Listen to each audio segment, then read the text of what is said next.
Hey guys, welcome back to my channel and thank you so much for watching. In today's video, I'm going to be showing you how I made this Grinchy themed cake. Don't forget to give this video a thumbs up if you enjoy it and also subscribe to my channel for new videos every week. That being said, let's get right into it. I'm starting out with my cakes already covered in fondant. I have a extra tall 6-inch barrel tier with a 4-inch top. If you need to see how to ice and cover cakes in fondant, I will link those videos below. I made myself a template of the Grinch's face. I will link the one that I use below. This is based more off of the book versus any of the movies. And I also cut out a template of his Santa hat as well. I also have a template of Max's sweet little face.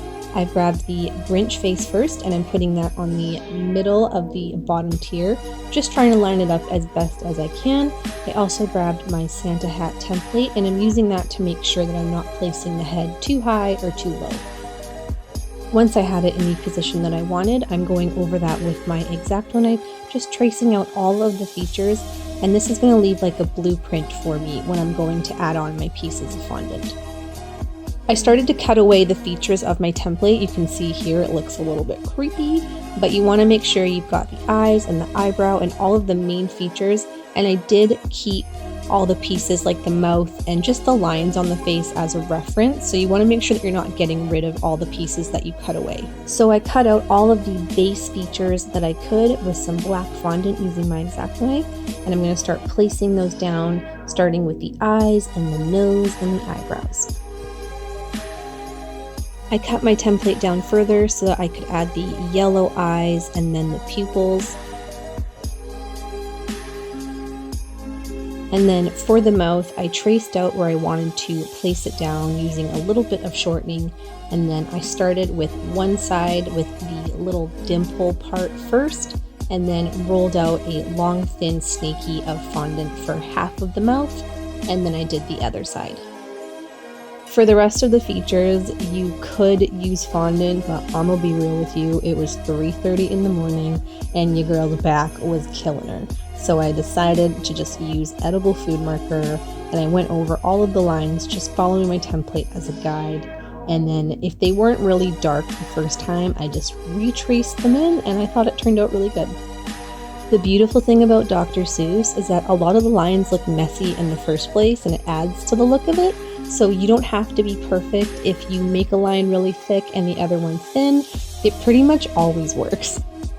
I've added the white part of my Santa template, and I just put it cocked to the side a little bit, and then tucked behind that is the red part, and you can see I've added a couple lines in there with my fondant tool just to give it more of a fabric effect.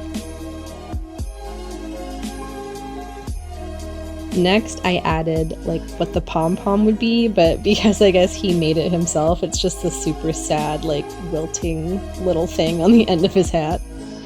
You don't have to outline the hat if you don't want to, but like I said, I wanted it to be more like the book, and everything is outlined in the book, so I wanted the aesthetic to be there. And I just went over the white rim and then the hat itself. Moving up to the top tier, I'm going to start on Max. First with the collar, I'm adding a strip of red fondant around the bottom and then just cutting the seam at the back. For the snout, I have this oval shape that I flattened against my work surface, and then when I added it to the cake, I made sure the top had more of a point. With my fondant tool, I added a line right in the bottom, not anything too intense, just a little bit of an indent for where, like, you know that thing that dogs and cats have where like the line goes up to where their nose is? That thing. Grabbing my balling tool, I'm marking in the spot where his nose is going to be added at a later date. Using my template, I cut out 2 ovals and then popped those on there for his eyes. I placed down his 2 pupils, and then with 2 small strips of brown fondant, I'm placing those on the top of the eye and then cutting the excess away so he has 2 very small little eyelids.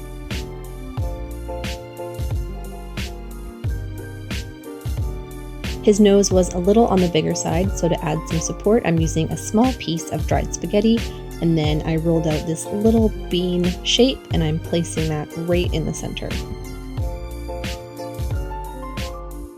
The picture I was looking at had Max smiling, so I thought the best way to recreate that was easiest for me was to roll out these sausage shapes and then form them into a bit of a C, and then I added them on either side, just blending the bottoms of those down a little bit so they were flat against the cake.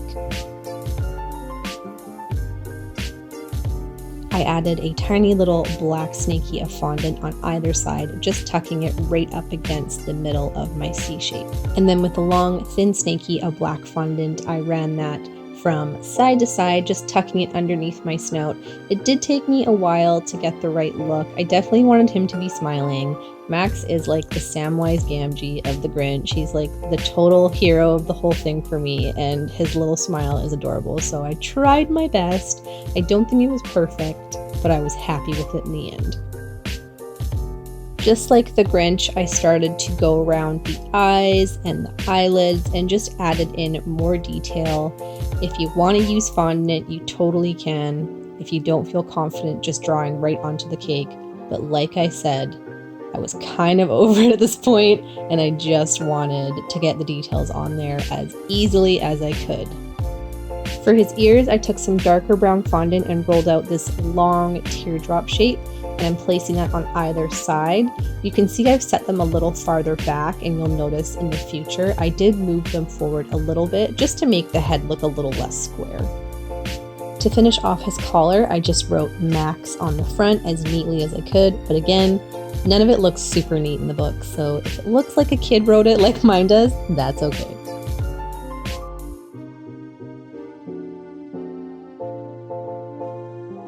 Of course, Max needs his horn, so I added some ivory food coloring gel to my fondant, and I cut out this shape. I will link the template that I used below, and then I set that aside to firm up a bit. After it had sat for a bit, I flipped it over and I'm adding a skewer to the back, just holding that in place with more of that ivory fondant and a little bit of water. And then once that has dried, I'm going to add it into the top of my cake. As a finishing touch, I'm adding some really thinly rolled out black snakies of fondant across the antler, and then also 2 loops as well for the little bow. And this was the final result, guys. I hope this tutorial was useful for you. Thank you so much for watching, and I will see you in the next one.